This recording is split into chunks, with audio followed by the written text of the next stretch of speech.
Hello. Hello, Jeevan ಅವರಾ? ಹೌದು. Congratulation sir, ನೀವು ಲಾಟ್ರಿಯಲ್ಲಿ 2 ಕೋಟಿ ವಿನ್ ಆಗಿದ್ದೀರಾ. ಹೌದಾ? ಆದ್ರೆ ಅದ್ರಲ್ಲಿ ನಿಮ್ಗೆ 30 ಲಕ್ಷ ಟ್ಯಾಕ್ಸ್ ಕಟ್ ಆಗಿ ಉಳಿದದ್ದು ನಿಮ್ಗೆ ಸಿಗತ್ತೆ. ಏನು 30 ಲಕ್ಷ ಟ್ಯಾಕ್ಸಾ? ಅದಾಗುದಿಲ್ಲ ಮೇಡಮ್, ಕೊಡುವುದಾದ್ರೆ ಪೂರ್ತಿ ಕೊಡಿ, ಇಲ್ಲಾದ್ರೆ ನಾನು ಲಾಟ್ರಿ ಕೊಟ್ಟ 100 ರೂಪಾಯಿ ನಂಗೆ ವಾಪಸ್ ಕೊಡಿ. ನಾನೇನು ದೊಡ್ಡ ನನ್ನ ಮಗ ಅಂತ ತಿಳ್ಕೊಂಡಿದ್ದೆ. 30 ಲಕ್ಷ ಸುಮ್ಮನೆ ಬಿಡಿದೆ. ಲಾಟ್ರಿ ಟಿಕೆಟ್ ಹಣ ಕೊಡಿ, 100 ರೂಪಾಯಿ ಕೊಡ್ತೀನಿ. ರೀ, ನಾವಿಬ್ರು ಹೀಗೆ ಜಾತ್ರೆಯಲ್ಲಿ ಸುತ್ತಾಡ್ತಾ ಇರ್ತೇವೆ, ಆಗ ನಾನು ಮಿಸ್ ಆಗ್ತೀನಿ. ಆಗ ನೀವೇನ್ ಮಾಡ್ತೀರಾ? ಪೇಪರ್ ಅಲ್ಲಿ ಕೊಡ್ತೀನಿ. ಹೌದಾ? ನಾನಂದ್ರೆ ಅಷ್ಟು ಇಷ್ಟನಾ ನಿಮಗೆ? ಏನಂತ ಕೊಡ್ತೀರಿ? ಎಲ್ಲೇ ಇರು, ಹೇಗೆ ಇರು, ಅಲ್ಲೇ ಇದ್ದು ಬಿಡು, ವಾಪಸ್ ಅಂತೂ ಮನೆಗೆ ಬರಬೇಡ ಅಂತ.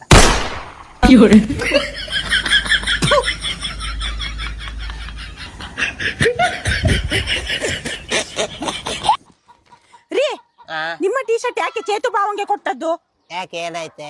ನೀವ್ ಅನ್ಕೊಂಡು ನಾನು ಅವರಿಂದ ಹೋದೆ. ಅವನಿಂದ ಹೋದ್ಯಾ? ಹೋಗಿ ಏನ್ ಮಾಡ್ದೆ? ನೀವ್ ಅನ್ಕೊಂಡು ಈ ಸೌಂಡ್ ಅಲ್ಲಿ ತಲೆಗೆ ಕೊಟ್ಟು ಬಿಟ್ಟೆ.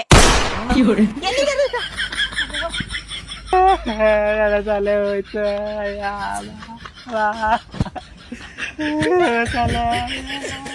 ಅಬ್ಬಾ, ನಾನ್ ತಪ್ಪಿಸ್ಕೊಂಡೆ.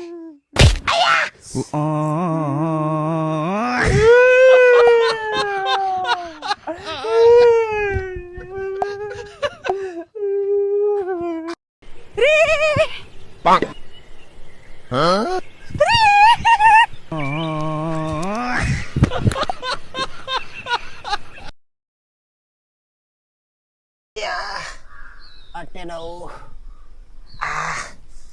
ಅಯ್ಯೋ, ಹೊಟ್ಟೆ ನೋವು. ಏನಾಯ್ತು ರೀ? ಲೇ, ಬೆಳಿಗ್ಗೆಯಿಂದ ಬೇದಿ ಸ್ಟಾರ್ಟ್ ಆಗಿದೆ ಕಣೆ, ಹೊಟ್ಟೆ ನೋವು ಆಗ್ತಾ ಉಂಟು.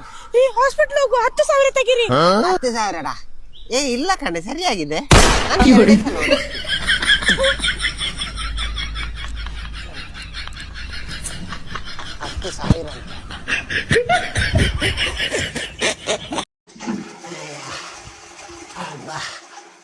ಲೇ ಅಪ್ಪಿ, ಲೇ, ಮಧ್ಯಾಹ್ನ ಊಟ ಮಾಡ್ದಾಗಿಂದ ಹೊಟ್ಟೆನೇ ಸರಿ ಇಲ್ಲ. ಏನ್ ಹಾಕಿ ಸಾಂಬಾರ್ ಮಾಡಿದ್ಯಾ? ಮನೆಯಲ್ಲಿ ಉಪ್ಪು ಖಾಲಿ ಆಗಿತ್ತು, ಕೋಲ್ಗೇಟ್ ಅಲ್ಲಿ ಉಪ್ಪಿದೆ ಅಂತಾರಲ್ವಾ, ಕೋಲ್ಗೇಟ್ ಹಾಕಿ ಸಾರು ಮಾಡಿದ್ದೆ.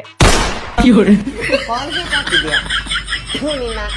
ರೀ, ನೀವು ಮದ್ವೆಗೂ ಮೊದ್ಲು ಅನ್ಕೊಂಡಿದ್ರ ನನ್ನಂತ ಒಳ್ಳೆ ಸುಂದರವಾದ ಹೆಂಡತಿ ಸಿಗ್ತಾಳೆ ಅನ್ಕೊಂಡು? ಅನ್ಕೊಂಡಿದ್ದೆ. ಏನ್ ಮಾಡುದು, ನನ್ನ ಹಣೆ ಬರ ಸರಿ ಇಲ್ಲ, ಸಿಗ್ಲೇ ಇಲ್ಲ.